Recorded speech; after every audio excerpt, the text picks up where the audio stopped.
Olhou um traçado de eletrocardiograma e ficou na dúvida se aquilo era uma arritmia simples ou algo que poderia mudar completamente a conduta? Na prática clínica não é raro confundir ritmos. E esse tipo de erro pode custar tempo, segurança e até impactar diretamente no desfecho do paciente. A verdade é que existem algumas arritmias supraventriculares que você precisa reconhecer quase que de forma automática. E não é sobre decorar a teoria, é sobre bater o olho e entender o que está acontecendo.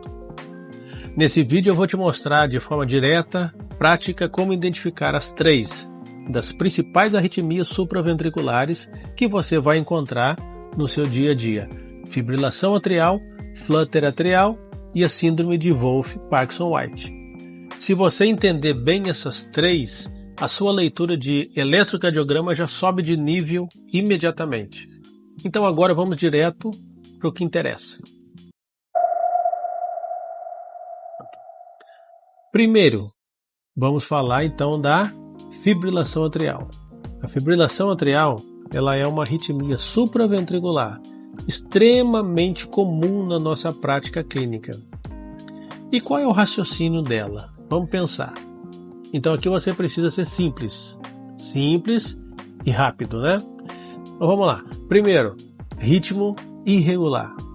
Segundo, ausência de onda P organizada. Terceiro, QRS estreito. Como que você vai se portar diante disso? Quando você olha o eletro e sente que não existe o padrão entre os intervalos RR, já acende um alerta em você. E se além disso você ainda não consegue identificar a onda P, pensa em fibrilação atrial.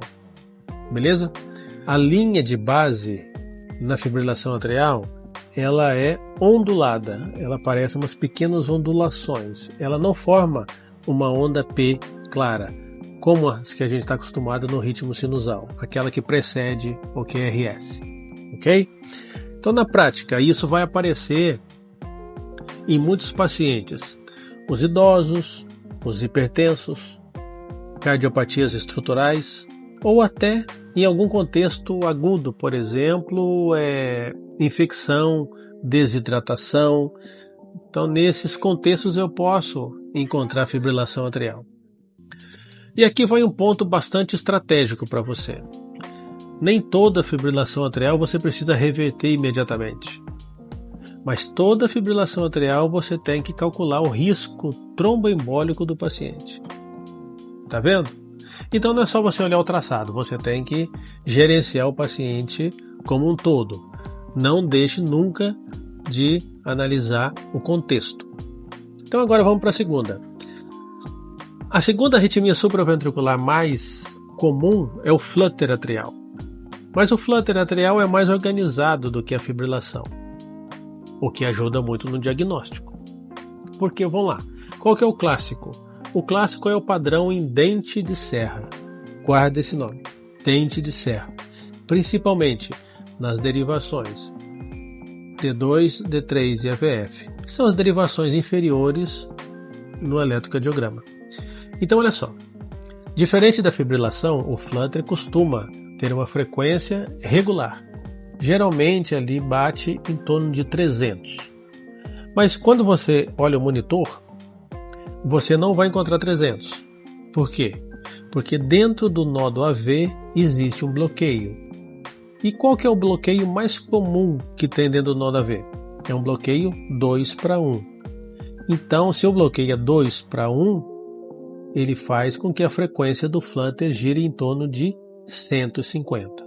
Então essa é uma dica importante, que quando você pega uma taquicardia regular com frequência perto de 150, você pensa em flutter com condução 2:1, até que você encontre um outro diagnóstico. Mas a princípio pode pensar em flutter 2:1.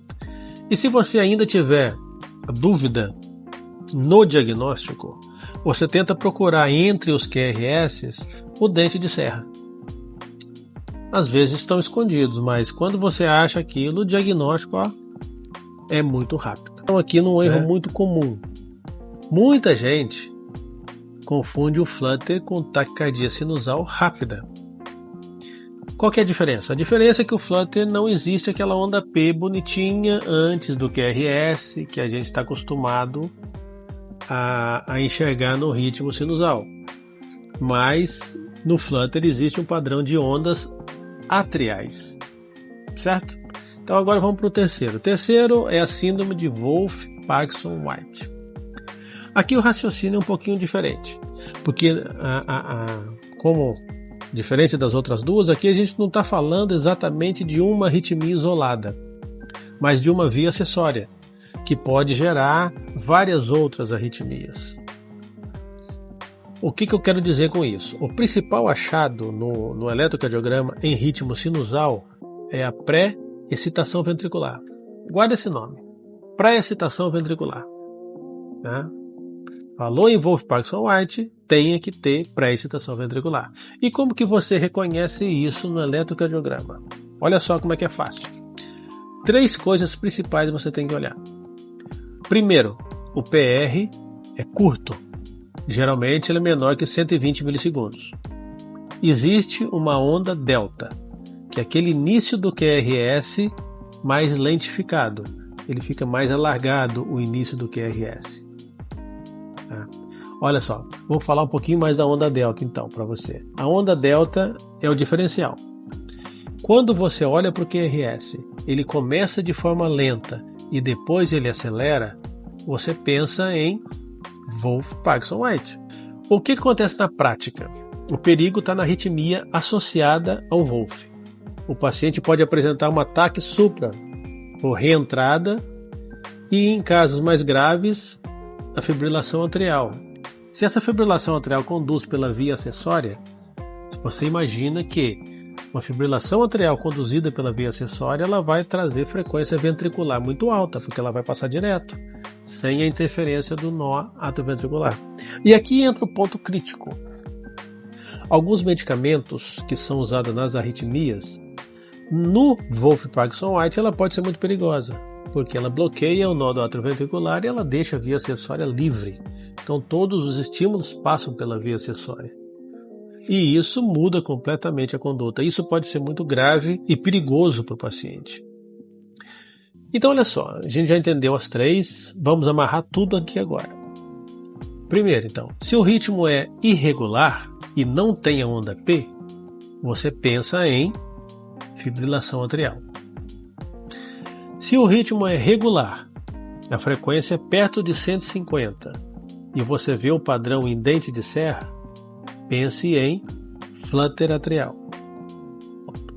Agora, se existe PR curto, onda delta, QRS alargado, num ritmo sinusal, pense em Wolff-Parkinson-White. Simples, direto, aplicável, muito tranquilo. Se você tinha dúvidas nessas arritmias supraventriculares, você não tem mais, porque agora eu desmistifiquei isso para você. Mas aqui vai uma coisa muito importante: você não decora padrão. Isso não é suficiente. Você precisa treinar o teu olho. Quanto mais eletro você olha, mais rápido e mais seguro você fica. Então deixa eu fazer um convite para você. Porque se você quer aprender ECG do zero até a prática clínica de verdade, eu tenho material onde eu ensino passo a passo exatamente esse tipo de raciocínio. E se esse vídeo te ajudou, já salva para revisar depois, compartilha com alguém que também está aprendendo eletrocardiograma, se inscreve no canal, ative as notificações, porque nos próximos vídeos a gente vai aprofundar ainda mais na interpretação da prática. Então, por hoje é só. Esse foi o nosso vídeo e até a próxima.